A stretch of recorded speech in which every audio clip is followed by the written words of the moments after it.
Hi there folks, it's your favorite farmer Steve here with your July update.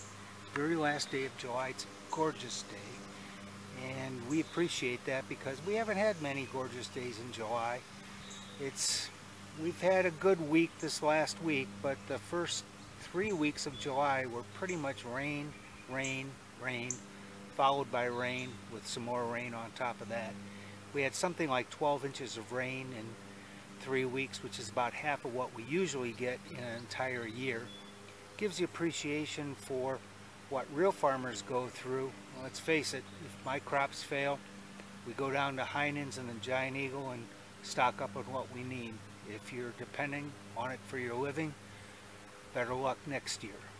So July is a month of growth, not a lot of month of production, but we've had some production, and we will give a tour of the garden and see some of the improvements that we've made for this year. Okay, we're in the new part of the garden that I didn't know what I was going to do with, and still don't really know what I'm going to do with. We have rogue tomatoes shooting up everywhere. I'm sure this is from tomatoes that I pitched over here last year that took root. What else is going on in here is the giant squash. It's called moon something or other, is starting to grow and obviously take over. These things are supposed to get to the size of pumpkins, and they just might do it. So we're going to have a lot of squash. As you can also see, we have some corn. Now I should say we have corn plants. Whether we get any corn out of them is debatable. So these things kind of tousled at different times, and whether that's enough to really pollinate all the corn ears, we don't know. You can see got plenty ears going. They have silks. Are they pollinated? Are they going to produce corn? I don't know, but we certainly have corn plants. Growing up the plants in the Three Sisters garden, you can see the pole beans climbing up here. No flowers yet and no beans, but they are doing what they're supposed to. And I'll tell you one thing, give a lot of credit to the Indians, because you say, well, corn should be fairly easy, but I had to plant like 4 or 5 times to get enough corn to come up, and it really just was very picky about what it liked and what it didn't like. But it certainly is an impressive sight. What I think I'm going to do next year is I'm going to put the corn down there, and this was very wet this year, so I don't know if it will do anything, but that would be a nice stretch of corn. And up here is the cucumbers. Now the ones here in the front are the ones that we really like. Those are called the Summer Dance. You can see I kind of filled in the space here with some beans. And I have lots of these Summer Dance cucumbers. I also planted in the back a variety called Sweet Success, which are also very good, but look at these things. They have, from all the rain, I think they have what is called the powdery mildew, and that has really taken a toll on these things. I don't think we're going to get a lot of production out of them. They must be more susceptible than the Summer Dance, which are doing really, really well. Down here we have the green bean patch. Now I've made like 2 big harvests on these beans. We've eaten one batch, got another huge bag in the refrigerator, and I've given some away, and there's plenty more. You can see, I would say in another few days I'll be able to pick quite a few more. Beans are easy, I'll tell you. They're just like, they always come up. Now here's one of the major improvements this year. Look at this engineering marvel.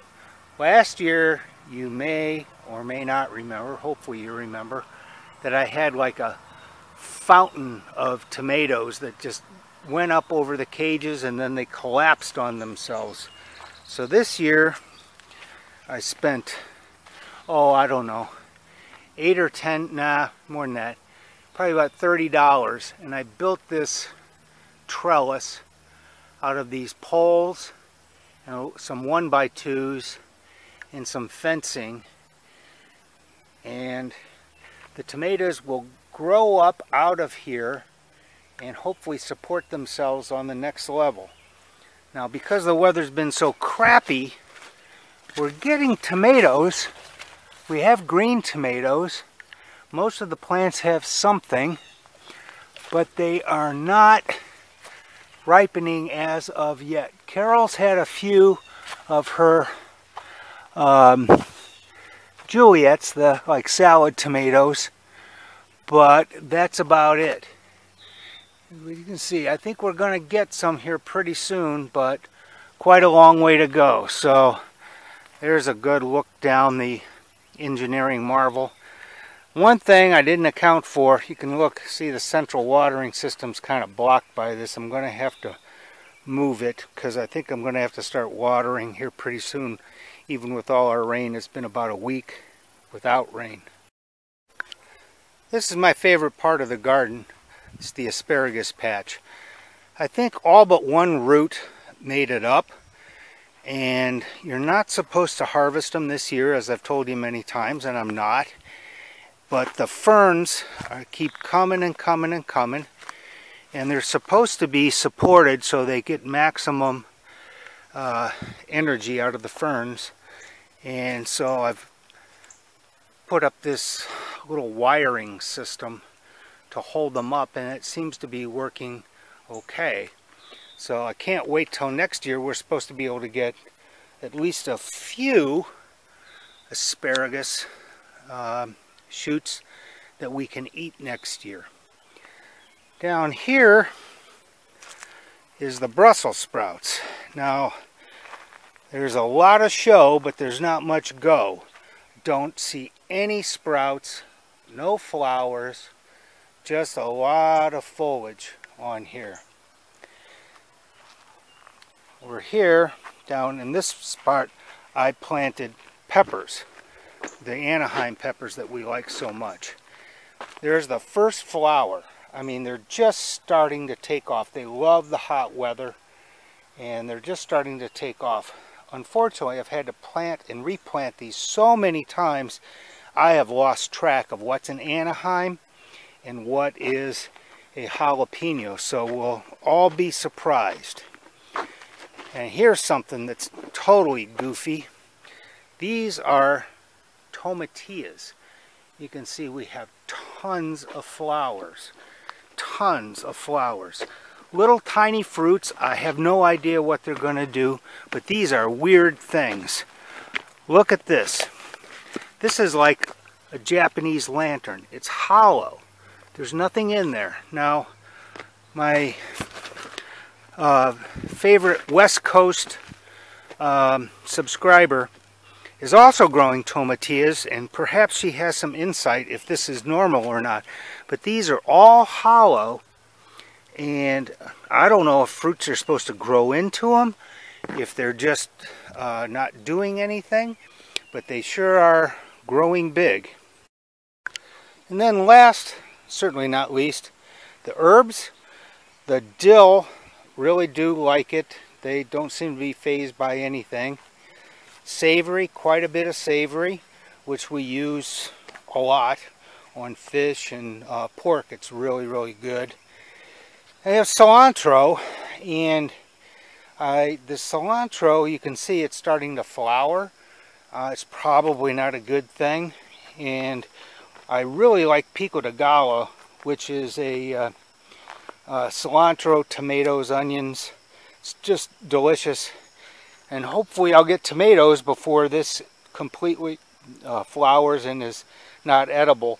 I don't know if that's going to happen. Basil. We've used some basil when the East Coast representative of our subscribers came out, and that was good.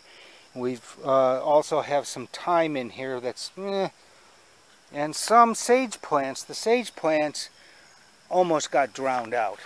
They had so much water, they did not like it at all. But they are what they are. Supposedly they'll come up again next year. We'll see. And last, certainly not least, I did plant some flowers for the St. Louis folks. There's some black-eyed Susans. These things have been browsed by the rabbits. I don't know how many times I put them in here. I've tried to keep the weeds away from them. And a few of them made it. We'll see what happens. They do like the dry, hot conditions, so they should do well down here. If they make it, I will weed it a little bit better, because there's certainly a whole lot more weeds than anything else. And there you have it. The July update, a lot of growth, some action, not too much. August should be a big month for us, and we will see you then.